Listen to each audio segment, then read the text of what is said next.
Mau traveling ke tempat idaman, butuh persiapan yang matang, gaya hidup hewan yang kekinian, pastinya. Assalamualaikum warahmatullahi wabarakatuh. Saya Dr. Rasto. Ayo kita belajar tentang manusia diciptakan seperti apa. Luar biasa sebetulnya apa yang terjadi ketika ada laki-laki perempuan bercinta, kemudian terjadi hubungan layaknya suami istri, maka laki-laki akan menumpahkan sperma yang jumlahnya minimal 20 juta per cc. Sedangkan sekali ada kontak hubungan layaknya suami istri, maka minimal 2, 3, bahkan sampai 5 cc. Sehingga bisa dibayangkan, 20 juta kali 5, 100 juta, 20 juta kali 3 cc, 60 juta. Luar biasa sekali diberikan. Ya. Perempuan hanya memiliki satu telur, sehingga ini ada gambar satu telur diserbu oleh puluhan juta sperma. Dan yang jadi hanya satu sperma yang masuk, dan itulah Anda. Dan berarti Anda adalah pemenang. Maka ada istilah we are the winner. Kita ini dilahirkan di dunia menjadi pemenang. Jangan lemah-lemah, jangan lesu-lesu, jangan malas-malas, karena kita adalah pemenang. Harus hebat, harus kuat, dan harus menang. Itulah kita diciptakan, ditakdirkan menjadi pemimpin dan juga menjadi pemenang di dunia.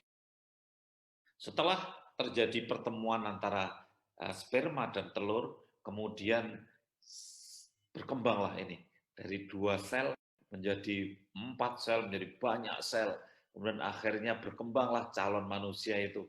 Yang ini ada istilah, ada mudikah, nutfah, ada morula, blastula gitu. Dan sampai pada satu bentukan ya, suatu bentukan yang sudah ada lapisan-lapisannya. Ini yang bentuknya seperti kura-kura ini sudah ada lapisan-lapisannya. Paling tidak sudah ada 3 lapis. Yang diberi nama ada lapisan ektoderm yang luar ini, yang warnanya biru. Kemudian ada lapisan yang mesoderm yang di tengah ini. Kemudian ada lapisan yang di dalam, yang paling bawah ini adalah endoderm. Ya, lapisan luar, lapisan tengah, lapisan dalam.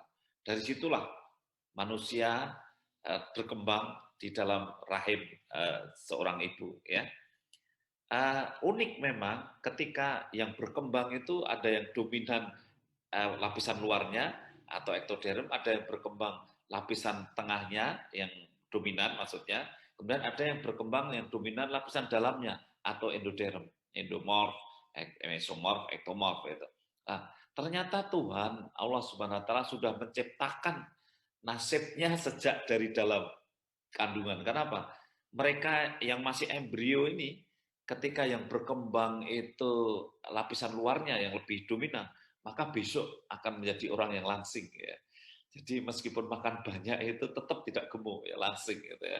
Jangan iri dengan orang yang pingin langsing, nggak langsing-langsing ya, karena orang yang tipenya endomorf itu mungkin seperti saya ya, itu yang berkembang ususnya, lapisan dalamnya, sehingga dia makan sedikit pun menjadi gemuk ya.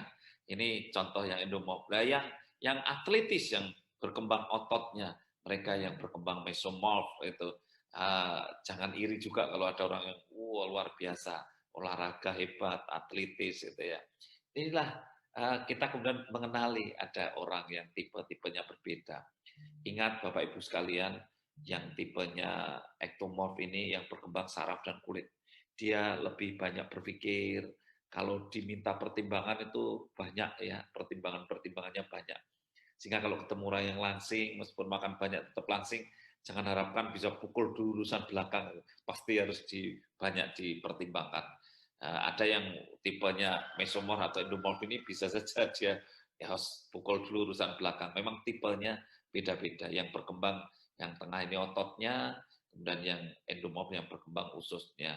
Ini kalau yang ketemu orang yang berkembang endomorfnya ditraktir saja, diajak makan gitu ya.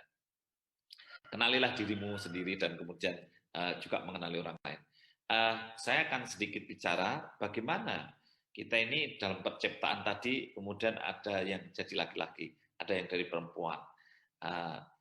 Ada sperma bibit laki-laki yang memang dia itu beda. Jadi lurus cepat bentuknya ini, yang ekornya lurus ini. Dia ini membawa kromosom 22 plus Y plus Y.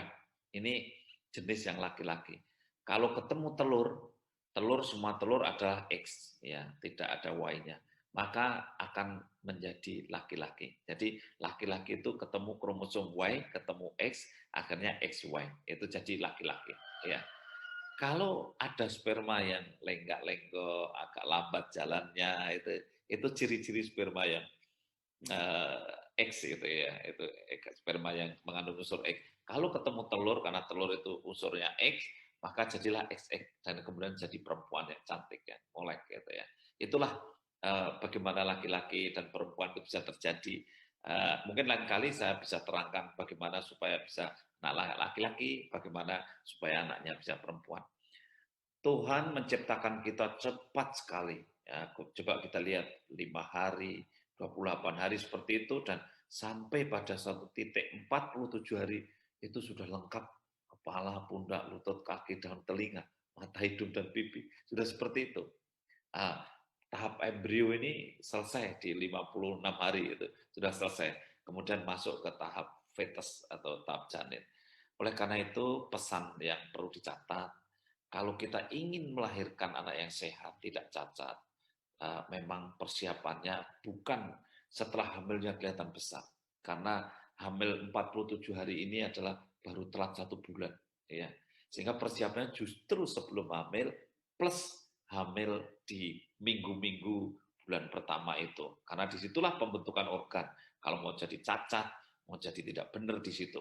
Maka jangan ada kehamilan yang tidak terencana, karena direncanakan dengan minum vitamin D, vitamin asam folat, dan juga kalau yang anemi tambah darah, maka akan tercipta janin yang dikandungnya menjadi janin yang sehat. Itulah pertumbuhan janin yang luar biasa. Terima kasih, semoga bermanfaat. Wassalamualaikum warahmatullahi wabarakatuh.